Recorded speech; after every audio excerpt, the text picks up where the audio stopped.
muri iyo nama umukuru w'igihugu Evariste Ndayishimiye yamenyesheje abarongoye ibisata bitandukanye bikorera mu ntara no mu makomine ya Bujumbura ko binjiye mu bihe bishasha aho bategerezwa kwerekana ico bakoreye abene gihugu uko umwaka utashe bisunze igitabo cerekana imbona kazoza igihugu.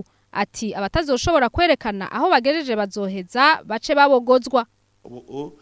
Nta bya bintu byo vuga ngo no kwicara gusa uje ngo gendo baza abandi.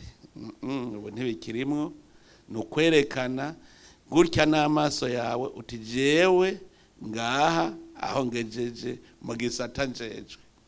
Ku buryo rero uzoba adashobora gukura igihugu aha akijana ayerekanye ko ari kaje kurya ntaca azoba maze. Ico mwomenya nuko ubu tugiye gukorera kuri vision.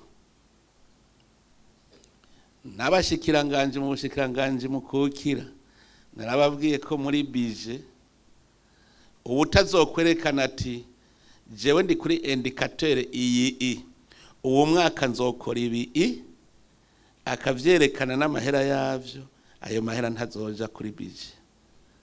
No kuvuga yuko umwe wese afata kiya gitabo cha vision ahejeje kugifata gacavuga ati jewe njejwe iki. Office igisata gendo somere les indicateurs. Sindabwiye gusoma irya literature les indicateurs. Umukuru w'igihugu Evariste Ndayishimiye akabamenyesha ko integuro nshasha yo gushira ibisata bitandukanye mu ntara zose z'igihugu yashizweho mu ntumbero yo kurondera ubuzima bwiza bw'abene gihugu no kugira abantu bareke kuguma mu bisagara atakazi bariko barahakora. Iyo nama ikaba yabandanirije mu mwiherero.